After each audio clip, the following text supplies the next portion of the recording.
हस्तक्षेप, पाकिस्तान का हस्तक्षेप क्या भारत और बांग्लादेश के रिश्तों को खराब करेगा? क्योंकि पाकिस्तान चीन के करीब अगर बांग्लादेश जाता है तो तमाम चीजें बिगड़ती दिखाई देंगी, क्योंकि बीएनपी की जो आर्थिक व्यवहारिकता है उसको अपना लिया जाएगा। व्यापार, ऊर्जा, आयात, तीस्ता नदी जल बंटवारे जैसे मुद्दों पर भी सहयोग जारी रहेगा। दोनों देशों के हित अलगाव से ज्यादा सहयोग में हो सकते हैं। ऐसे में तमाम सवाल बने हुए हैं कि आखिर भारत और बांग्लादेश के जो रिश्ते हैं उस पर क्या असर पड़ेगा, कैसे असर पड़ेगा, कितना असर पड़ेगा।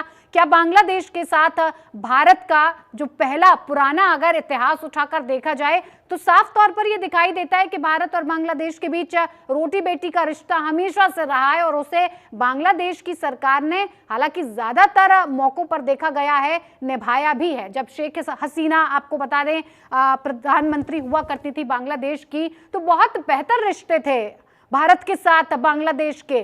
तमाम जो व्यापार को लेकर रिश्ते हों या फिर हिंदू जिस तरह से वहां पर अल्पसंख्यक हैं उनके अधिकारों की बात हो, तो उन्हें बहुत सहेज कर रखा गया था। लेकिन जब से शेख हसीना हटी तो भारत और बांग्लादेश के रिश्ते कहीं ना कहीं हिल गए। तो इसी पर आज बातचीत करेंगे और इस पूरे तानाशाही का जिस तरह से अंत बांग्लादेश में दिखाई दे रहा है, इस पर आज इसे समझने की भी कोशिश करेंगे। तमाम खास मेहमान इस पर हमारे साथ चर्चा के लिए जुड़ गए हैं। सबसे पहले मैं आपका उनसे परिचय करवा देती हूं। दिनेश सिंह गैत राजनीतिक विश्लेषक के तौर पर हमारे साथ जुड़े हुए हैं। बहुत स्वागत करते हैं दिनेश जी आपका। राय तपन भारती वरिष्ठ पत्रकार के तौर पर हमारे साथ जुड़े हुए हैं, आपका भी बहुत स्वागत करती हूँ। जेके त्रिपाठी पूर्व राजदूत हैं, वो भी हमारे साथ जुड़ गए हैं, आपका भी बहुत स्वागत है। आचार्य अरुण कृष्ण हिंदू धर्म गुरु भी हमारे साथ जुड़ चुके हैं, सर आपका भी बहुत बहुत स्वागत करते हैं। देखिए, बांग्लादेश की बात अगर की जाए तो काफी वक्त से हम देख रहे थे कि वहां पर अस्थिरता दिखाई दे रही थी। वहां पर आगजनी से लेकर जिस तरह की घटनाएं हम रोज देखा करते थे वो दिल को परेशान करने वाली नजर आ रही थी। और ये सवाल मेरा अरुण जी आपसे है इस बात को लेकर कि बांग्लादेश में हिंदुओं की जो हत्या लगातार अपने चरम पर थी, क्या अब उस पर लगाम लगाई जा सकती है? क्योंकि चाहे इस्लाम धर्म हो चाहे हिंदू धर्म हो, कहीं पर भी किसी की हत्या करना उसे सही नहीं माना जाता है। ऐसे में क्या लगता है ये जो आप सरकार में जो बदलाव देख रहे हैं ये किस तरफ इशारा करता है? देखिए, सर्वप्रथम तो हम सर नहीं है, सर अंग्रेजी का ईसाइयों का एक शब्द है। हमारा जो जिस तरह से हमें बोला जाता है, हमारा जो नाम है उसी तरह से पुकारिए, हमें महाराज जी बोलिए, गुरु जी बोलिए, नाम लेके पुकारिए, लेकिन हम सर नहीं है। दूसरी बात, आपकी बातें बड़ी थोड़ी सी हास्यास्पद थी। वक्ता जी, क्या नाम है आपका? दुबे जी, बड़ी हास्यास्पद बातें आप कुछ कह रहे थे। आपने कहा कि रोटी बेटी का साथ बांग्लादेश से, बांग्लादेश से हमारा रोटी बेटी का साथ कैसे हो सकता है? इस देश में जो मुसलमान पल रहे हैं, अरे उस देश के मुसलमान छोड़ो, हिंदुओं के बीच में अंतर जाति विवाह नहीं होते। कहां से रोटी बेटी का साथ उस जिहादी देश से हमारा होगा, आतंकवादी देश से? बड़ी हास्यास्पद बातें मैं टीवी चैनलों को बोलता हूं, कितनी मलाई लगा लगा के, चासी लगा लगा के, भैया कब तक बोलते रहोगे? ये गांधी परिवार का किया हुआ पाप, इस देश का विभाजन, फिर विभाजन का विभाजन। केवल आपने इंदिरा गांधी ने 71 में जो पाप किया था उसी का दंड आज पूरा देश भुगत रहा है। गांधी ने जिसको मोहनदास करमचंद गांधी और नेहरू का किया पाप ये देश आज तक भुगत रहा है। इंदिरा गांधी का किया पाप ये देश आज तक भुगत रहा है। एक भेड़िए को दूसरे भेड़िए से केवल अलग किया गया है, बड़ी पीठे थपथपाई गई। 71 में हमने पाकिस्तान तोड़ दिया, पाकिस्तान तोड़ा नहीं, एक और स्वतंत्र जिहादी आतंकवादी मुल्क की रचना करी। इसी इंदिरा गांधी ने 3200 सैनिकों को मरवा के और 92,000 जिहादियों को 3 साल अपने जेलों में पाल के उनको मुर्ग मसल्लम खिला खिला के, ये देश से कभी भी हमारे देश में हिंदुओं में कोई आपस में तो ब्याह करता नहीं है रोटी बेटी का। ये इस जात का है, वो फलाना जात का है, वो इस जात का है, वो इस गोत्र का है। तो बांग्लादेश से हमारी काय की रोटी बेटी? एक आतंकवादी मुल्क है और ये जो पाल रखा है बीजेपी भीरू डरपोक सरकार ने, ये जो हसीना बसीना जो भी नाम है इसका, इसको जो पाल रखा है। आप यदि ये कहते हैं कि इसके समय में हमारे हिंदू बड़े सुरक्षित, तो आपको बता दूं हसीना ने सालों 10 को राज किया बांग्लादेश पे और हिंदू दिनों दिन वहां काटे गए, मारे गए, बलात्कार हुआ। बस कुछ लोगों ने हस्तक्षेप, पाकिस्तान का हस्तक्षेप क्या भारत और बांग्लादेश के रिश्तों को खराब करेगा? क्योंकि पाकिस्तान चीन के करीब अगर बांग्लादेश जाता है तो तमाम चीजें बिगड़ती दिखाई देंगी, क्योंकि बीएनपी की जो आर्थिक व्यवहारिकता है उसको अपना लिया जाएगा। व्यापार, ऊर्जा, आयात, तीस्ता नदी जल बंटवारे जैसे मुद्दों पर भी सहयोग जारी रहेगा। दोनों देशों के हित अलगाव से ज्यादा सहयोग में हो सकते हैं। ऐसे में तमाम सवाल बने हुए हैं कि आखिर भारत और बांग्लादेश के जो रिश्ते हैं उस पर क्या असर पड़ेगा, कैसे असर पड़ेगा, कितना असर पड़ेगा। क्या बांग्लादेश के साथ भारत का जो पहला पुराना अगर इतिहास उठाकर देखा जाए तो साफ तौर पर यह दिखाई देता है कि भारत और बांग्लादेश के बीच रोटी बेटी का रिश्ता हमेशा से रहा है और उसे बांग्लादेश की सरकार ने, हालांकि ज्यादातर मौकों पर देखा गया है, निभाया भी है। जब शेख हसीना, आपको बता दें, प्रधानमंत्री हुआ करती थी बांग्लादेश की, तो बहुत बेहतर रिश्ते थे भारत के साथ बांग्लादेश के। तमाम जो व्यापार को लेकर रिश्ते हों या फिर हिंदू जिस तरह से वहां पर अल्पसंख्यक हैं उनके अधिकारों की बात हो, तो उन्हें बहुत सहेज कर रखा गया था। लेकिन जब से शेख हसीना हटी तो भारत और बांग्लादेश के रिश्ते कहीं ना कहीं हिल गए। तो इसी पर आज बातचीत करेंगे और इस पूरे तानाशाही का जिस तरह से अंत बांग्लादेश में दिखाई दे रहा है, इस पर आज इसे समझने की भी कोशिश करेंगे। तमाम खास मेहमान इस पर हमारे साथ चर्चा के लिए जुड़ गए हैं। सबसे पहले मैं आपका उनसे परिचय करवा देती हूं। दिनेश सिंह गैत राजनीतिक विश्लेषक के तौर पर हमारे साथ जुड़े हुए हैं। बहुत स्वागत करते हैं दिनेश जी आपका। राय तपन भारती वरिष्ठ पत्रकार के तौर पर हमारे साथ जुड़े हुए हैं, आपका भी बहुत स्वागत करती हूँ। जेके त्रिपाठी पूर्व राजदूत हैं, वो भी हमारे साथ जुड़ गए हैं, आपका भी बहुत स्वागत है। आचार्य अरुण कृष्ण हिंदू धर्म गुरु भी हमारे साथ जुड़ चुके हैं, सर आपका भी बहुत बहुत स्वागत करते हैं। देखिए, बांग्लादेश की बात अगर की जाए तो काफी वक्त से हम देख रहे थे कि वहां पर अस्थिरता दिखाई दे रही थी। वहां पर आगजनी से लेकर जिस तरह की घटनाएं हम रोज देखा करते थे वो दिल को परेशान करने वाली नजर आ रही थी। और ये सवाल मेरा अरुण जी आपसे है इस बात को लेकर कि बांग्लादेश में हिंदुओं की जो हत्या लगातार अपने चरम पर थी, क्या अब उस पर लगाम लगाई जा सकती है? क्योंकि चाहे इस्लाम धर्म हो चाहे हिंदू धर्म हो, कहीं पर भी किसी की हत्या करना उसे सही नहीं माना जाता है। ऐसे में क्या लगता है ये जो आप सरकार में जो बदलाव देख रहे हैं ये किस तरफ इशारा करता है? देखिए, सर्वप्रथम तो हम सर नहीं है, सर अंग्रेजी का ईसाइयों का एक शब्द है। हमारा जो जिस तरह से हमें बोला जाता है, हमारा जो नाम है उसी तरह से पुकारिए, हमें महाराज जी बोलिए, गुरु जी बोलिए, नाम लेके पुकारिए, लेकिन हम सर नहीं है। दूसरी बात, आपकी बातें बड़ी थोड़ी सी हास्यास्पद थी। वक्ता जी, क्या नाम है आपका? दुबे जी, बड़ी हास्यास्पद बातें आप कुछ कह रहे थे। आपने कहा कि रोटी बेटी का साथ बांग्लादेश से, बांग्लादेश से हमारा रोटी बेटी का साथ कैसे हो सकता है? इस देश में जो मुसलमान पल रहे हैं, अरे उस देश के मुसलमान छोड़ो, हिंदुओं के बीच में अंतर जाति विवाह नहीं होते। कहां से रोटी बेटी का साथ उस जिहादी देश से हमारा होगा, आतंकवादी देश से? बड़ी हास्यास्पद बातें मैं टीवी चैनलों को बोलता हूं, कितनी मलाई लगा लगा के, चासी लगा लगा के, भैया कब तक बोलते रहोगे? ये गांधी परिवार का किया हुआ पाप, इस देश का विभाजन, फिर विभाजन का विभाजन। केवल आपने इंदिरा गांधी ने 71 में जो पाप किया था उसी का दंड आज पूरा देश भुगत रहा है। गांधी ने जिसको मोहनदास करमचंद गांधी और नेहरू का किया पाप ये देश आज तक भुगत रहा है। इंदिरा गांधी का किया पाप ये देश आज तक भुगत रहा है। एक भेड़िए को दूसरे भेड़िए से केवल अलग किया गया है, बड़ी पीठे थपथपाई गई। 71 में हमने पाकिस्तान तोड़ दिया, पाकिस्तान तोड़ा नहीं, एक और स्वतंत्र जिहादी आतंकवादी मुल्क की रचना करी। इसी इंदिरा गांधी ने 3200 सैनिकों को मरवा के और 92,000 जिहादियों को 3 साल अपने जेलों में पाल के उनको मुर्ग मसल्लम खिला खिला के, ये देश से कभी भी हमारे देश में हिंदुओं में कोई आपस में तो ब्याह करता नहीं है रोटी बेटी का। ये इस जात का है, वो फलाना जात का है, वो इस जात का है, वो इस गोत्र का है। तो बांग्लादेश से हमारी काय की रोटी बेटी?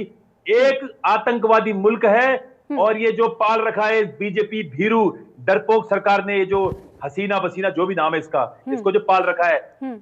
आप यदि ये कहते हैं कि इसके समय में हमारे हिंदू बड़े सुरक्षित, तो आपको बता दूं हसीना ने सालों 10 को राज किया बांग्लादेश पे और हिंदू दिनों दिन वहां काटे गए, मारे गए, बलात्कार हुआ। बस कुछ लोगों ने अपनी आंखें बंद कर रखी थी। भारत सरकार तो वैसे भी भाजपा एक, देखो, कांग्रेस जो सरकार है वो एक भ्रष्ट सनातन विरोधी सरकार है। भाजपा एक भीरू डरपोक कायर सरकार है। इन्होंने अपनी आंखें बंद कर रखी थी। हसीना ने भी हिंदुओं को खूब मरवाया, बस तब हाईलाइट और लाइमलाइट नहीं होता था। अब क्या है, सोशल मीडिया पे एक छोटी सी घटना पूरा विश्व देखता है। इसलिए आपको पता चल रहा है कि दास जैसे रामू दास जो भी बच्चे का नाम था उसको जला के मारा जा रहा है, बच्चियों का बलात्कार हो रहा है आज सोशल मीडिया के कारण।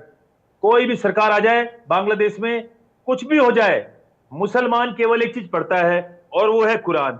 और कुरान की सईद बुखारी देखो आपके सामने है, कोई चीज पढ़ के यूनिवर्सिटी से नहीं बोल रहा। सईद बुखारी 25 कहती है, इनका मोहम्मद प्रॉफिट कहता है कि मुझे अल्लाह के द्वारा उस सब से लड़ने का निर्देश मिला हुआ है जो अल्लाह के सिवा किसी और को पूजते हैं, और ये मुझे अल्लाह ने स्वयं कहा है।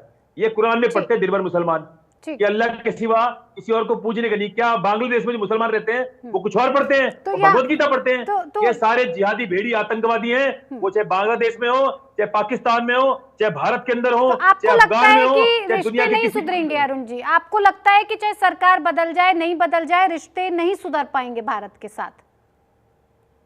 गाय का भेड़िए से कोई रिश्ता नहीं है, कोई मेल नहीं। ठीक है, ठीक है। मेरे साथ और तमाम लोग जुड़े हुए हैं। वरिष्ठ पत्रकार के तौर पर राय तपन भारती जी जुड़े हुए हैं। आप सर कैसे देख रहे हैं इसको? लगातार बांग्लादेश में कहा जा रहा था जब तक सरकार नहीं बदलेगी कहीं ना कहीं ये जो प्रचलन चल रहा था हिंसा का, हत्याओं का, ये नहीं बदल पाएगा। भारत के साथ रिश्ता जिस तरह का होना चाहिए बांग्लादेश का वो नहीं बन पाएगा। लेकिन अब स्थिति काफी बदल चुकी है, नई सरकार आ चुकी है और वो भी प्रचंड बहुमत के साथ सरकार आई है। कैसे देख रहे हैं आप तपन भारती जी? देखिए, सबको आप बदल सकते हैं लेकिन पड़ोसी मुल्क को नहीं बदल सकते हैं। वो तो स्थायी तौर पर एक तरफ पाकिस्तान को झेलना है, दूसरी तरफ बांग्लादेश को झेलना है, तीसरी तरफ चाइना है। अब क्या डिप्लोमेसी क्या है कि बहुत सारे कंट्री के भीतर में जो राजनीति चलती है, तो जरूरी नहीं कि सरकार उससे सहमत हो, लेकिन डिप्लोमेसी के तहत लेके चलने में अभी तक हम बड़ी शांतिपूर्वक जीवन बिता रहे थे। भूटान भारत के साथ, नेपाल भारत के साथ, बांग्लादेश भारत के साथ। पाकिस्तान का तो रवैया शुरू से अच्छा नहीं रहा। तो बांग्लादेश के साथ अचानक जो करवट बदला उसमें चाइना अमेरिका सबका हाथ रहा, इसमें कोई दो राय नहीं है। भारत सरकार शायद प्रतीक्षा कर रही थी कि चुनाव हो जाए, और बीएनपी ने जो इलेक्शन के टाइम में जो अपने बयान दिए उसमें कोई भारत के साथ बहुत बड़ा मतभेद वहां नहीं दिख रहा था। ऐसा लग रहा था कि बीएनपी के जो नेता सत्ता संभालेंगे तो भारत के साथ रिश्ते सुधारने की कोशिश करेंगे। देखिए, मैं ध्यान दीजिए, बांग्लादेश में 17 करोड़ की आबादी है। 17 करोड़ की आबादी बहुत बड़ी आबादी होती है और दुनिया का सबसे घना देश माना जाता है। मतलब जमीन तो इसके पास ऐसा है कि जमीन के मामले में 91 नंबर इसका रैंक आता है, और आबादी के मामले में दुनिया में इसका 9वां रैंक आता है। तो जो 9वां रैंक बहुत बड़ा रैंक होता है। तो आप 17 करोड़ की जनता से निपटने के लिए आपको डिप्लोमेसी का तरीका अपनाना पड़ेगा। हमें इंतजार करना पड़ेगा कि बीएनपी की ओर से रहमान जो सत्ता संभालेंगे तो भारत के बारे में वो क्या रवैया अपनाते हैं। क्योंकि अभी जो संकेत आ रहे हैं, भारत सरकार संभल कर स्टेटमेंट दे रही है। मैंने देखा है कि अपने आसपास जो आप रहते हैं तो कुछ पड़ोसियों के तौर तरीके नहीं पसंद आते हैं, लेकिन हम उनसे झगड़ा नहीं करते हैं। इसलिए नहीं करते हैं कि हमें रहना है और अपनी जिंदगी बिताना है। कैसे लड़ेंगे? क्या हम 17 करोड़ लोगों को मार सकते हैं? संभव नहीं है। हमें कोई डिप्लोमेसी का तरीका अपनाना पड़ेगा। इसमें चीन एक बहुत बड़ी बाधा है। चीन के पास पैसा है, शक्ति है, चीन के पास चालाक डिप्लोमेसी है। तो हमें भारत के साथ, आपको याद होगा कि भारत सरकार हर साल जो बजट पेश करती है उसमें कुछ मुल्कों को आर्थिक सहायता देती है। नेपाल को, म्यांमार को, बांग्लादेश को। पाकिस्तान का तो नाम बहुत पहले कट गया था, उसमें मालदीव का भी नाम है, मॉरिशस का भी नाम है। बांग्लादेश की हरकतों के कारण और मालदीव के कारण इन दो देशों का फंडिंग जो है भारत सरकार ने घटा दिया। ये एहसास कराने के लिए कि आपकी पॉलिसी हमें पसंद नहीं है। अब जहां तक शेख हसीना को करने की बात है, आपको जब हमने दलाई लामा को इतने वर्षों के बाद भी चाइना को नहीं सौंपा, तो हमारा देश कैसे शेख हसीना को सौंप देगा? सोचने की बात है। भारत सरकार साफ साफ कहेगी कि आप अपना शासन चलाओ, आप अपने देश में लोकतंत्र की रक्षा करो। हमारे घर में, हमारे देश में यदि कोई मेहमान रह रहा है तो हमारा कल्चर नहीं है कि हम उसको सरेंडर कर दे। ठीक है। अब जो वहां शपथ ग्रहण होगा, मतलब ये माना जाए, मुझे लगता है कि नहीं, वहां शपथ ग्रहण जब होगा तो मेरा अनुमान है कि भारत सरकार भी अपना प्रतिनिधि भेजेगी। शायद विदेश मंत्री जाएं, यदि मोदी जी को लगेगा कि उनका जाना उचित है, वहां की कानून व्यवस्था अच्छी नहीं है। ये बात सही है कि पिछले यूनिस के संभालने के बाद यूनिस एक अच्छे नेता साबित नहीं हुए। भारत विरोधी, घनघोर विरोधी थे। उन्होंने जातीय संगठनों और धार्मिक संगठनों को बढ़ावा दिया और एक खतरा था कि जमायते इस्लामी यदि जीत जाता तो भारत के लिए बहुत बड़ी चुनौती पेश करता है। उसका रवैया, उसका तौर तरीका भारत के हर पॉलिसी के खिलाफ था। बिल्कुल। तो तपन जी, इसे माना जाए कि यानी कि अभी भी हम वेट एंड वॉच की स्थिति में हैं, हमें देखना होगा, उसके बाद ही कुछ हम रिएक्ट कर पाएंगे। विदेश मंत्रालय में अलग अलग महादेशों के लिए एक मॉनिटरिंग कमेटी बनी हुई है। दक्षिण एशिया कमेटी भी मॉनिटरिंग कर रही है कि वहां क्या क्या स्टेटमेंट आ रहे हैं, क्या गतिविधियां हैं, और यदि नए प्रधानमंत्री का रवैया भारत के साथ ठीक होगा तो भारत हाथ मिला के चलेगा। दुश्मनी करने से क्या फायदा। ठीक है, ठीक है। हमारे साथ तमाम और मेहमान भी जुड़े हैं, उनका भी रुख कर लेती हूँ। गैद साहब भी हमारे साथ जुड़े हुए हैं। गैद साहब, आपको क्या लग रहा है कि वेट एंड वॉच की पोजीशन अभी बनी हुई है हमारी, हमें इसी पर थोड़ा सा ध्यान देने की जरूरत है, लेकिन सवाल वही उठता है कब तक ऐसा देखा जाएगा और कब तक रुक कर चला जाएगा? जी बख्तर जी, आप सभी को मेरा प्रणाम। देखिए, भारत बहुत बेहतरीन तरीके से डिप्लोमेसी करने का काम करता है और अपने आसपास के सभी जैसे जो देश हैं छोटे, उन सभी के साथ में एक तरह से व्यवहार ऐसा रखा है कि जैसे बड़े भाई की भूमिका में हम लोग हमेशा रहे और उनकी हमेशा गाय बगाए जिसी भी तरीके, जैसे कभी कोई जैसे कोई डिजास्टर हो गया या कोई जैसे किस तरह कोई परेशानी या दिक्कत का भी ऐसा मामला आया तो उस टाइम भी सबकी मदद करने की, चाहे मतलब पाकिस्तान हो, चाहे भूटान हो, चाहे नेपाल हो, चाहे बांग्लादेश हो, तो सभी की मदद करने का काम किया। लेकिन पिछले कुछ समय से देखिए जिस तरीके जैसे कि चाइना का दबदबा और जैसे ऐसे ही अमेरिका के खैर पहले से रहा है और चाइना का भी रहा है, लेकिन चाइना ने पिछले कुछ समय से अपने को निजी स्वार्थ जो है, जैसे कि पाकिस्तान की अगर बात करें तो जैसे CPEC है, चाइना पाकिस्तान इकोनॉमिक कॉरिडोर जो है, उसको बनाने का काम किया। उसी को लेकर के कुछ अपने हित साधने के लिए जैसे बांग्लादेश को भी अपने उसमें अंडर लेने की कोशिश की। और उसके अलावा जैसे कि जनरल जो मुनीर है, तो उनका जो प्रेम जो पाकिस्तान की तरफ रहा, तो केयर टेकर जब प्रधानमंत्री जो थे, सरकार के मुखिया जो थे, तो उनका एक तरह से अभी जैसे कि राय तपन भारती जी ने बताया अपने तरीके से कि वहाँ की जो है मतलब एक तरह से जो अभी की जो फिलहाल की जो डिप्लोमेसी थी वो भारत के खिलाफ एक तरह से काम करती थी, फेवरेबल नहीं थी। जबकि हम लोग एक तरह से देखिए कि हम लोग एक तरह से है कि ठीक है वसुधैव कुटुंबकम वाली बातचीत के साथ साथ में, और दूसरी बात ये इसको लेकर के भी हमने तरक्की करनी है। तरक्की करने के रास्ते में जैसे अगर रास्ते में आपको अगर 100 लोग मिले तो सब 100 से आप झगड़ा करते हुए नहीं जा सकते। आपकी सारी शक्ति जो है और सारी एनर्जी उसी में खर्च हो जाएगी, आप आगे जाकर के जमीन पे जाके काम नहीं कर पाओगे। तो उसी को लेकर के बेहतरीन तरीके से भारत जो अपनी डिप्लोमेसी का जो है एक रवैया रखता है वो बेहतरीन है उस तरीके से। और दूसरी बात देखिए जैसे अभी जो ट्रेड डील का भी जैसे मामला बना तो उसमें भी कहीं ना कहीं चीजें, और दूसरा जैसे कि शेख हसीना वाले समय की अगर बातचीत करें तो उस तरह का देखिए मुझे नहीं लगता है कि उस तरह के संबंध बन पाए, क्योंकि वो एक दौर ऐसा था, मतलब ज्यादातर समय पे जैसे बांग्लादेश ने ये देखा कि 2 महिला नेता जो थी इनकी, शेख हसीना होगी और बेगम जैसे जिया जो हो गई, तो उनके आसपास ही मतलब सारी राजनीति जो है सिमट जाती थी। दोनों पोलर मतलब एक तरह से बाइपोलर जो राजनीति चलती थी। लेकिन अब जैसे कि मतलब एक जो पूर्व प्रधानमंत्री थी उनके बेटे जैसे कि जो है रहमान, तो ये पहले 17 साल करीब से लंदन में रहे, उससे पहले जेल में थे, फिर बाकी काफी समय से बाहर से ही कंट्रोल करते रहे चीजों को।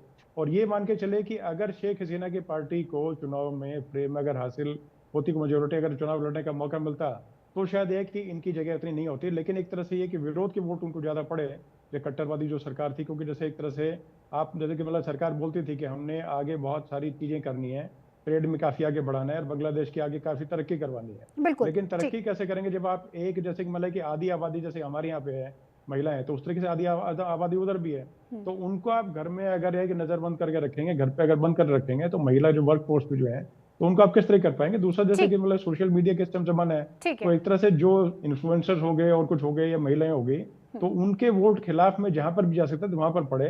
तो एक तरह से मतलब उसी नाते एक तरह से मतलब शुभकामनाएं मैं नई सरकार को देता हूँ कि हमारे लिए जो चीजें जैसे आगे सुगम रहे। को वेट एंड वॉच वाली पॉलिसी जो है जैसे कि मतलब विदेश मंत्रालय जो है वो करने का, और पूरी भारत सरकार देखने का काम कर रही है कि किस तरीके से उनके लिए नहीं कर रहे, हम लोग अपने लिए करने का अपने काम लिए कर रहे हैं। ठीक है कि सर, किस मैं तरीके वापस से लौटूंगी। हम अपने राह जो है सुगम कर बिल्कुल सकें। दिनेश जी, मैं वापस लौटूंगी। जेके त्रिपाठी जी भी हमारे साथ जुड़े हुए हैं। सर, नई सरकार आई है तो उम्मीदें काफी जताई जा रही हैं कि अब शायद रिश्तों में वो सुधार देखने को मिलेगा, वो गर्मजोशी एक बार फिर से देखने को मिलेगी। तारिक रहमान की सरकार लौटी है तो जिस तरह से हिंसाएं देखने को मिल रही थी, कहीं ना कहीं उस पर रोक लगेगी। आपको क्या लगता है, आप कैसे देखते हैं ये जो नई सरकार आई है, इसकी प्राथमिकताएं क्या हो सकती हैं? भारत, चीन, अमेरिका या फिर इस्लामिक देशों के साथ संतुलन बना के रखेगी? क्या दिख रहा है आपको? नई सरकार के सामने प्राथमिकताएं और चुनौतियां बहुत हैं। उसके सामने पहली सबसे बड़ी प्राथमिकता ये होगी कि देश में कानून और व्यवस्था लागू करना है। जैसे हाँ। बांग्लादेश अभी इस वक्त बहुत ही अंधेरे में, समझ लीजिए तारीख बांग्लादेश में अब तारिक रहमान आए। बांग्लादेश बड़े अंधेरे में है, अव्यवस्था फैली हुई है। अगर मिलिट्री ना होती तो शायद बांग्लादेश में और मारकाट मच जाती। तो अब तारिक रहमान के सामने सबसे बड़ी तो एक ही चुनौती होगी कि सरकार कानून और व्यवस्था कायम करे। दूसरी बड़ी चुनौती ये होगी कि इनकी सरकार चूंकि इलेक्टेड निर्वाचित सरकार है, इसलिए देश दुनिया को ये दिखाना होगा और अपने पड़ोसियों को कि हम अपने पड़ोसियों के साथ और देशों के साथ अच्छे संबंध रखना चाहते हैं। हालांकि रहमान ने पहले भी ये स्पष्ट कर दिया, लेकिन अभी इनके सामने ये बड़ी समस्या होगी। दूसरी पार्टी जो सबसे बड़ी पार्टी बनकर उभरी है, जमायत इस्लामी शफीकुर रहमान की, हालांकि उसको जीत के बराबर वोट नहीं मिले, सिर्फ 74 सीटें मिली हैं 212 के तुलना में। लेकिन कुछ आतंकवादी या कुछ कट्टरवादी एलिमेंट जो हैं वो जमायत इस्लामी से भी चुन के आए हैं। तो क्या उनके खिलाफ इनकी तारिक रहमान की सरकार ऐसे कुछ एक्शन लेना चाहे, ले पाएगी रादर, जिससे कि ये लगे कि हाँ ये सरकार लोगों के हित के लिए काम कर रही है। तीसरी, आपस में पड़ोसियों के साथ तो देखिए हमें बहुत ज्यादा कोई उम्मीद नहीं करनी चाहिए तारिक रहमान सरकार से, लेकिन ये तो है कि मोहम्मद यूनुस की चयनित सरकार की अपेक्षा ये सरकार ज्यादा उम्मीद एक जताई जा सकती है, क्योंकि हालांकि यूनुस सरकार को तो देख ही रहे थे कि उसे बांग्लादेश की कठपुतली सरकार कहा जा रहा था, लेकिन अब उम्मीद जताई जा रही है कि सरकार बदली है तो कुछ पॉजिटिव रिस्पांस मिलेगा। और उम्मीद हर जगह होती है, देखनी भी चाहिए। भारत भी उसी तरह से कूटनीतिक रिश्ते, विदेशी नीतियों को देखते हुए कहीं ना कहीं आगे बढ़ेगा। तमाम खास मेहमान हमारे साथ जुड़े रहेंगे, लेकिन एक छोटे से ब्रेक का यहाँ पर वक्त हो रहा है। मैं यहाँ पर एक छोटे से ब्रेक के लिए रुकना चाहूंगी। तमाम खास मेहमान बने रहेंगे, चर्चा को आगे बढ़ाएंगे एक छोटे से ब्रेक के बाद।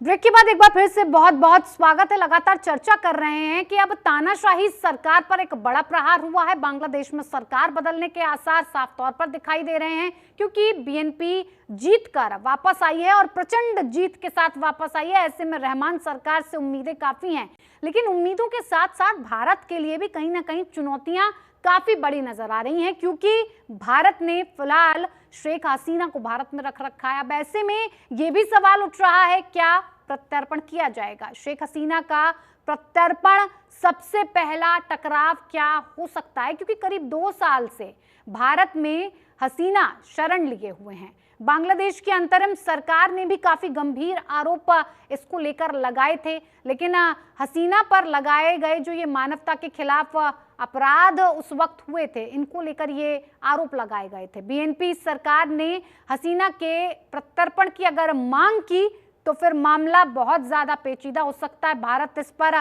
क्या रुख अपनाएगा, कैसे होगा, क्या टकराव की स्थिति बनेगी, दोनों देशों में कूटनीतिक तनाव क्या बढ़ जाएगा, इसी पर हम चर्चा करेंगे। और चर्चा के लिए हमारे साथ लगातार खास मेहमान जुड़े हुए हैं, जिनसे हम इस चर्चा को आगे बढ़ाएंगे। तो तमाम सवाल और जवाब इस चर्चा पे हम कर रहे हैं। आचार्य अरुण कृष्ण जी के पास मैं जाना चाहूंगी।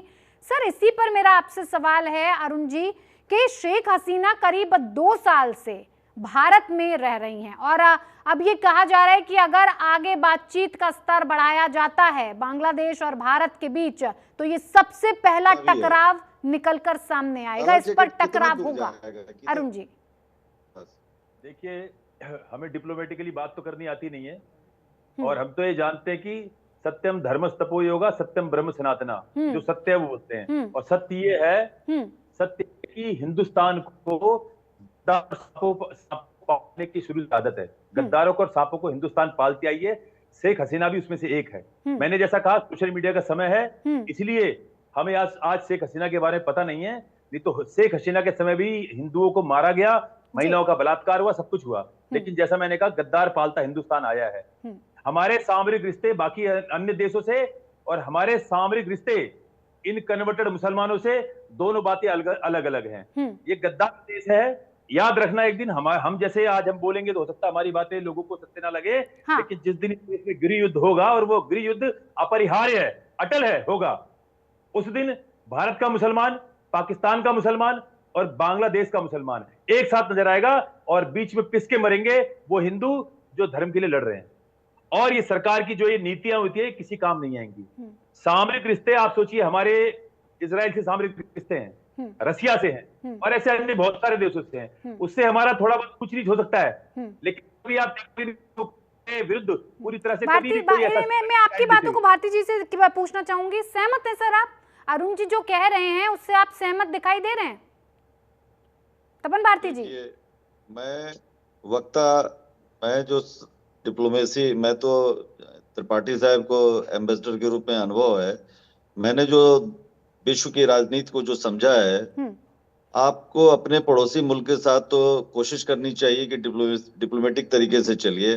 बांग्लादेश को समझना जरूरी है कि 3 तरफ से भारत से घिरा हुआ है, पूरब, उत्तर और पश्चिम, 3 दिशाओं से बांग्लादेश और भारत की सरहद मिलता है। तो हमारे लिए कितना जरूरी है, आपको पता होगा, सिल्लीगुड़ी के आसपास का इलाका मात्र 36 किलोमीटर की चौड़ाई है हमारी जमीन की।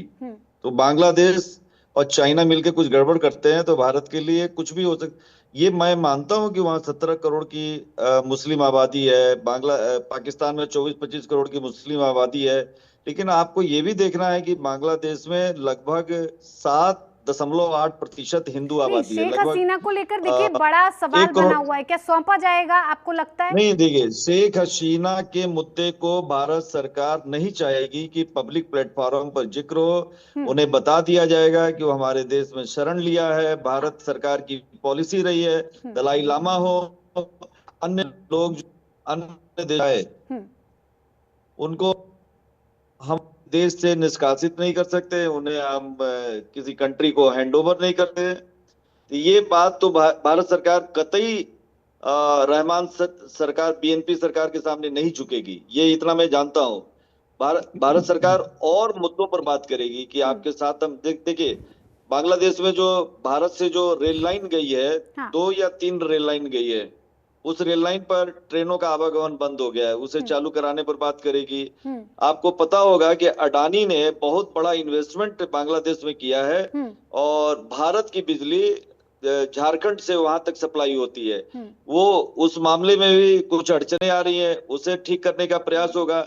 और बांग्लादेश और भारत के बीच में व्यापार हमारा अच्छा खासा होता था। बांग्लादेश हमसे बड़ी मात्रा में वैसे तो तपन भारती जी बहुत ज्यादा स्ट्रॉन्ग है बांग्लादेश में। अगर हमारी इकोनॉमी के लिए भी सही जरूरी है कि हम बांग्लादेश के साथ रिश्तों को ठीक रखें। ठीक है, दिनेश गैत जी के पास जाना चाहूंगी, क्या लग रहा है दिनेश गैत जी? मैं बांग्लादेश के टीवी और अखबारों का भी स्टडी कर रहा हूँ। वो लोग भारत के साथ इस तरह की बातें नहीं कर रहे हैं कि भारत के साथ हम रिश्ते खराब करेंगे। वो नई सरकार को नसीहत दे रहे हैं कि भारत के साथ रिश्ते ठीक रखें। ठीक है, लौटूंगी सर। दिनेश गैत जी, क्या लग रहा है शेख हसीना के मुद्दे पर क्या भारत और बांग्लादेश का टकराव सबसे पहले दिखाई देगा? क्योंकि प्रत्यर्पण की मांग अगर की जाएगी तो क्या लगता है शेख हसीना को सौंप देगा भारत? देखिए, जैसे पहले की जैसे कि यूनुस जी की जैसे कि जो केयर टेकर सरकार थी, तो उसमें और इस जैसे कि तारिक रहमान की जो सरकार जो रहेगी, तो इसमें देखिए फर्क रहेगा। क्योंकि फर्क ये रहेगा क्योंकि ये लिबरल तरीके से और आगे तरक्की की राह देखना चाहेंगे। और सबसे पहले अगेन जैसे चीजें ये रहेंगी कि किस तरीके से पटरी पे लाया जाए वापस बांग्लादेश को। और दूसरी बात है, देखिए हमारे साथ में बहुत ऐसे कि नजदीकी कुछ चीजों को लेकर के रिश्ते हैं। जैसे मान के चलें कि बांग्लादेश और भिवंडी क्या रिश्ता है, बांग्लादेश और भिवंडी का ये रिश्ता है कि हमारे यहाँ से कॉटन का बहुत ज्यादा रॉ मटेरियल उधर जाता है। जी अरुण जी, मैं आपके पास आती हूँ। शेख हसीना के समय पे जैसे टेक्सटाइल का उद्योग है, जैसे जितना हम लोग जैसे टेक्सटाइल का एक्सपोर्ट करते थे वक्ता जी, उससे ज्यादा बांग्लादेश करता था। और ये कंपटीशन सीधे सीधे तरीके से हमारे साथ में एक तरह से बांग्लादेश का था, लेकिन उसमें भी हमारा फायदा था क्योंकि कॉटन का जैसे रॉ मटेरियल जैसे जो था वो एक तरह से हमारे यहाँ से भारत से जाता था, तो उसी को लेकर के एक तरह से फायदा में, एक तरह से विन विन सिचुएशन वाली बातचीत है। और दूसरी बात देखिए कि हमें किसी से उलझने की कहानी में नहीं पड़ना है, उसी को लेकर दूसरे प्रत्यर्पण की जहां तक आप बातचीत कर रही हैं, तो कुछ नियमों के तहत और कुछ शर्तों के तहत जो है शेख हसीना जो थी वो यहाँ पर आई थी और भारत सरकार उनको परमिशन दी थी। ये डिप्लोमेटिक तरीके से मतलब सुलझाने की चीजें, और उसमें कोई टकराव का विषय ऐसा कुछ होगा मुझे नहीं पता, क्योंकि बहुत बारीकी से अध्ययन करने के बाद में ही मतलब वो इस तरह की कोई शर्त जो है रखने का, जो रहमान सरकार जो नई जो आएगी वो रखने का काम करेगी। और वो किसी तरह का टकराव मुझे नहीं लगता कि हमारे साथ भी नहीं, चाइना के साथ किसी का टकराव। जी सर मैं लौटूंगी त्रिपाठी जी से भी एक सवाल। डिप्लोमेटिक तरीके से अगर डील की जाती है भारत और बांग्लादेश की, शेख हसीना क्या होगा, भारत क्या करना चाहेगा इस पूरे मुद्दे पर? देखिए, मेरे विचार से तो भारत शेख हसीना को प्रत्यावर्तित नहीं करेगा। हाँ, क्योंकि भारत और बांग्लादेश के बीच में 2013 की संधि हुई है, उसके बाद 2016 में उसको संशोधित किया गया है। उसके हिसाब से कुछ शर्तें हैं जिनको पूरी करने पर ही प्रत्यार्पण पर विचार किया जा सकता है। ठीक है। जैसे एक सबसे बड़ी चीज ये है कि अभियोग जो है वो राजनीतिक नहीं होना चाहिए। बिल्कुल। अब पाकिस्तान कह रहा है कि बांग्लादेश कह रहा है राजनीतिक नहीं है, क्रिमिनल है, लेकिन हमें ये लगता है कि राजनीतिक है, और इसी मुद्दे पर हम प्रत्यर्पण की बात नहीं अभी तक माना है हमने, और न हम मानेंगे। बिल्कुल। और रही बात जहां तक इनकी तारिक रहमान की, तो मुझे नहीं लगता कि तारिक रहमान की सरकार बहुत ज्यादा इस पर जोर देगी। इस पर देखिए, ज्यादा जोर किसका था? ज्यादा जोर कट्टरवादियों का था, जो मोहम्मद यूनुस को मोहरा बना करके इसकी मांग कर रहे थे। लेकिन मुझे नहीं लगता कि अगर भारत के साथ रिश्ते सुधारने हैं तो तारिक रहमान इसकी मांग करेंगे। तारिक रहमान इस पर थोड़ा सा हल्के होंगे। और आपने देखा, एक ताज्जुब की बात है कि इस सब के बावजूद पिछले साल भारत और बांग्लादेश के बीच में द्विपक्षीय व्यापार जो है बढ़ा है 2023-2024 की तुलना में। तो और एक चीज जो धर्माचार्य जी ये कह रहे थे कि गद्दार हैं और हिंदुओं को भी उन्होंने मारा, इसलिए नहीं वो देना चाहिए, नहीं शरण देना चाहिए। तो हमारे तो धर्म ग्रंथों में लिखा कि शरणागत की रक्षा करना हमारा सबसे पहला धर्म है, बिना ये जाने कि शरणागत पहले हमारे खिलाफ था या हमारे साथ था। तो मुझे नहीं लगता कैसे वो ये कह रहे हैं कि नहीं, शरण नहीं देना चाहिए। तो मुझे लगता है कुल मिला करके कि अभी इनकी सरकार जो तारिक रहमान की है, ये फिर से रिविजिट करेगी अपने कई मुद्दों पर। और हमें भी, हमारे सरकार की नीति अभी तक तो ठीक रही है कि भले ही ये लोग छोटे, देखिए परिवार में कोई छोटा होता है तो उसकी शिकायतें बहुत होती हैं, और वो शिकायतें जो होती हैं कभी जायज कभी नाजायज होती है कि बड़ा है, दादागिरी कर रहा है, भाई बड़ा भाई है, वो हमें माननी होगी। इसीलिए भारत सरकार ने, देखिए मालदीव के साथ भी, नेपाल के साथ भी पॉलिटिकली रिश्ते खराब थे, फिर भी उनके साथ आर्थिक संबंध बनाए रखे। आज रिजल्ट ये है कि मालदीव भी हमारे साथ खड़ा है जी। तो मुझे लगता है कि हमें कुछ समय देना चाहिए। पहले तारिक रहमान अपनी डोमेस्टिक समस्याओं से निपटारा पाए, लॉ एंड ऑर्डर की सिचुएशन, वहाँ पे जो प्रोडक्शन की कमी हो रही है, मैन्युफैक्चरिंग सेक्टर जा रहा है, बेरोजगारी बढ़ी है, महंगाई बढ़ी, पहले वो उससे छुटकारा पाएंगे, उसके बाद शायद ये इनकी बात उठेगी शेख हसीना की। और तब तक मेरे ख्याल से शायद तारिक रहमान ये भी समझे कि किसी भी डेमोक्रेसी में अपोजिशन का रहना जरूरी है, सक्षम पॉलिटिकल अपोजिशन हो, ये फंडामेंटल अपोजिशन ना हो, फंडामेंटल। तपन भारती जी कुछ शायद आगे कुछ समय में अवामी लीग के ऊपर से प्रतिबंध भी हटाएगा जी। ठीक है, कहिए तपन जी। देखिए, बांग्लादेश के तमाम अखबार जो है ना, द डेली स्टार हो या बांग्ला ट्रिब्यून हो, सारे अखबार भारत के साथ रिश्तों पर जोर दे रहे हैं। और एक बात जान लीजिए, रहमान की जो बीएनपी पार्टी है ना, इसे 2/3 बहुमत मिला है। तो संविधान में तब्दीली भी आ सकती है, लेकिन जमायते इस्लामी जो नंबर 2 पार्टी वहां बनकर आई है, उससे समस्या का भी इसको सामना करना पड़ेगा। बिल्कुल। तो जाहिर है कि जमाते इस्लामी पर नजर रखने के लिए सख्ती से साथ पेश आने का रहमान के सामने बहुत बड़ी चुनौती होगी।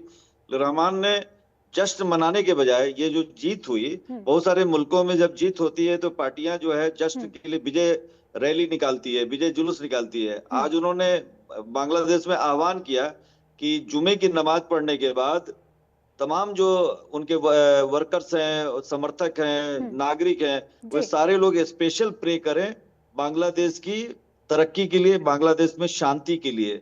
अच्छा संदेश गया है, मैं इस संदेश को अच्छा काउंट करता हूँ वक्ता। जी बिल्कुल, संदेश अच्छा गया है और कहीं ना कहीं उसे आगे बढ़ाने की कोशिश भी है।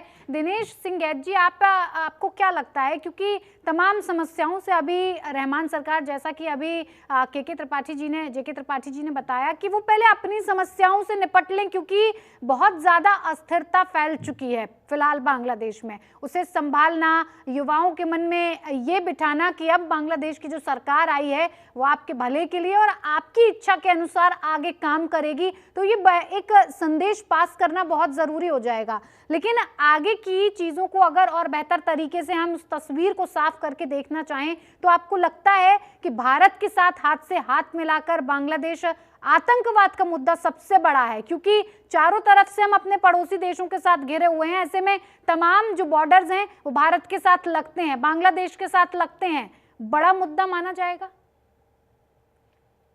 वक्ता जी देखिए, ऐसा है कि 100 बातों को एक बात है कि अर्थ के बिना सब चीजें अर्थहीन है, तो सभी चीजें अर्थ पर टिकी रहेंगी। यानी कि वो चाहेंगे कि किस तरीके, मतलब जैसे इस टाइम पे मैं मानता हूँ जैसे कि पहले जो ट्रेड वॉर था या दूसरा ट्रेड वॉर था या आगे भी जो ट्रेड वॉर जो होगा, मतलब एक तरह से वर्ल्ड वॉर जो होगा, तो वो सारा ट्रेड पे ही होगा। जैसे अभी की जैसे बातचीत अगर करें तो सभी चीजें ट्रेड पे टिकी हुई हैं। तो अभी जैसे कि जो रहमान सरकार है वो अपने तरीके से ये चाहेगी कि किस तरीके से अपना जो ट्रेड है, गतिविधि जो है उसकी और बिजनेस है, उस तरह की एक्टिविटीज को बढ़ा करके और शांति व्यवस्था कायम करके, और सभी देशों के साथ में आसपास में भी और जो दूर हैं देश उनमें, जैसे यूरोप की तरफ भी जहाँ पर हो गए, तो सबसे पहले चीजें वो, क्योंकि लंदन में काफी समय तक रहे और दूसरे तरीके से काफी लंबे और मतलब कि बहुत नजदीक तरीके से इन्होंने राजनीति को देखा है, क्योंकि उनकी माता जी जो थे वो खुद लंबे समय तक जैसे कि सरकार में रही और उनके इर्द गिर्द सारी सब चीजें, तो इन्होंने पूरी तरीके देखा। और कोई मतलब कि युवा भी नहीं है, मतलब काफी अच्छी खासी इनकी एज है। तो इस तरीके से मैं ये इस मतलब कि 100 बातों में एक चीज ये देखता हूँ कि पूरे तरीके से ये सिर्फ जैसे कि उन्होंने जैसे बताया कि जुम्मे की नमाज के बाद में और एक स्पेशल प्रेयर ये भी करें साथ साथ में कि भाई। चलिए गैत साहब, आपको यहाँ पर मैं रोकना चाहूंगी क्योंकि एक बड़ी खबर आपको बता दें जो इस वक्त की बांग्लादेश से जुड़ी हुई है। बांग्लादेश इलेक्शन से जुड़ी एक बड़ी खबर आपके सामने। 12 बजे तक के नतीजों में बीएनपी को बढ़त मिली है। बीएनपी 296 में से 213 सीटों पर आगे है। इलेक्शन में मोहम्मद यूनुस को मिली हार, तारिक रहमान की सरकार बनने का इंतजार। तो अब ये साफ हो गया है कि बीएनपी ने 296 सीटों में से 213 सीटों पर अपनी बढ़त बना ली है और साफ तौर पर अब तारिक रहमान की सरकार बनने का इंतजार किया जा रहा है। खास मेहमान हमारे साथ लगातार जुड़े हुए हैं। जी गैत साहब, देखिए अब तो ये साफ हो गया है कि सरकार रहमान की ही आने वाली है। ऐसे में मुद्दा तो वाकई बड़ा है। जी बिल्कुल वक्ता जी, देखिए ऐसे कि लिबरल तरीके, क्योंकि आजकल जो चाहे कोई बच्चा भी है, युवा है, मतलब जेनजी है, मिलेनियंस, कोई बोले, तो उस तरीके से वो सभी के सब यही चाहते हैं कि तरक्की के रास्ते खुले या लड़ने वरने में कुछ रखा नहीं है ऐसे। तो उसी तरह की चीज जैसे बांग्लादेश की जनता है वो भी खासकर यही चाहती होगी, तो उसी तरीके से, और हम लोग तो चाहते ही हैं। हमने लंबे समय से जैसे कि जब से जैसे एक तरह से 2014 में जैसे मोदी सरकार आई, तो एक ही लक्ष्य रहा। लक्ष्य क्या रहा कि जो मार्केट हमारे अपने लिए, जैसे क्योंकि हम लोग एक तरह से प्रोड्यूसर भी और कंज्यूमर्स भी हैं, तो हमने अपने तरीके से मार्केट अपने लिए क्रिएट करने की कोशिश की। चाहे मालदीव्स की बात करें, चाहे और जैसे अन्य फिलीपींस की बात करें, इंडोनेशिया की बात करें, बांग्लादेश की बात करें, नेपाल की बात करें, पाकिस्तान की बात करें, तो सब जगह हमने, और जो लड़ने भिड़ने वाली, जो एक तरह से सीधे सीधे तलवार खींचने वाली जो डिप्लोमेसी थी, उसको ना लेकर के सीधे तरीके से हमने ये रास्ता देखा कि किस तरीके से हम लोग अपने उत्पाद जो है उनकी खपत करने के लिए मार्केट जो है, नई मार्केट जो है उनका सृजन कर सकें उसी को लेकर। क्योंकि अगर आर्थिक रूप से मजबूत, जैसे कि अगर हम लोग चाइना को देखते हैं, चाइना की देखिए एक अच्छी चीज है वक्ता जी, कि वो पूरे तरीके से एक एक प्रोडक्ट को लेकर के और पूरे तरीके से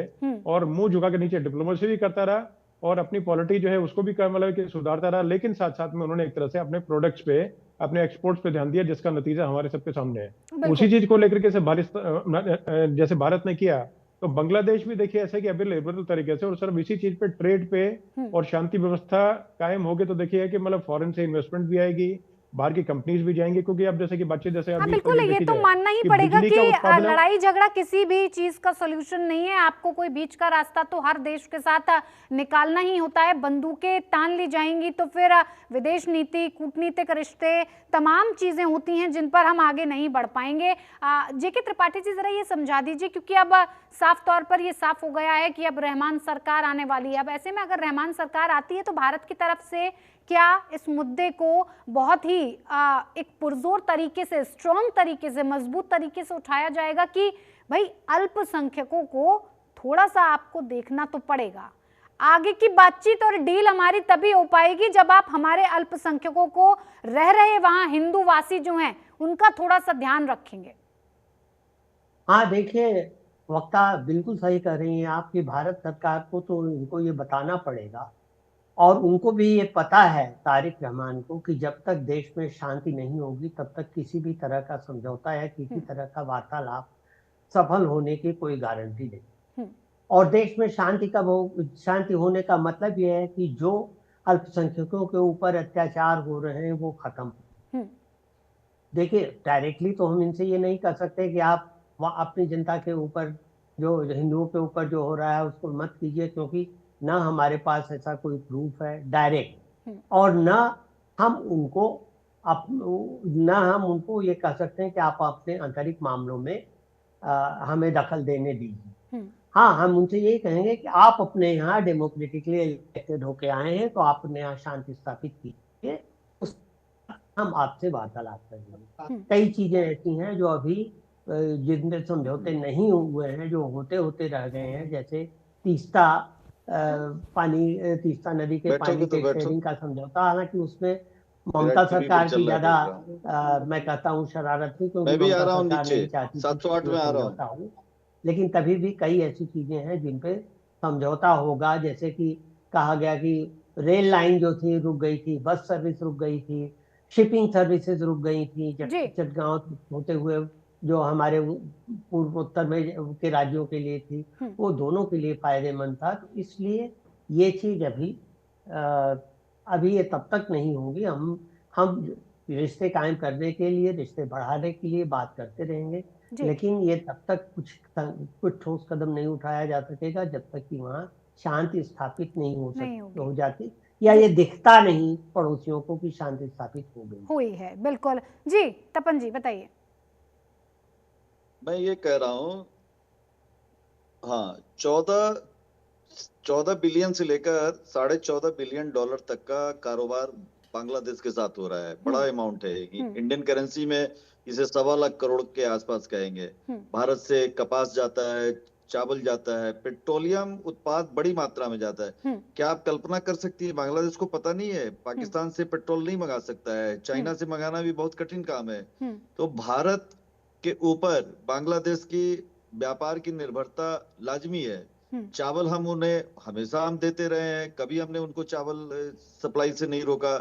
ट्रेन की सप्लाई, ट्रेन की लाइन का कनेक्शन इसीलिए किया गया कि जनता और जो प्रोडक्ट भेज रहे हैं उनको आवाजाही बहुत आसानी से हम कर सके।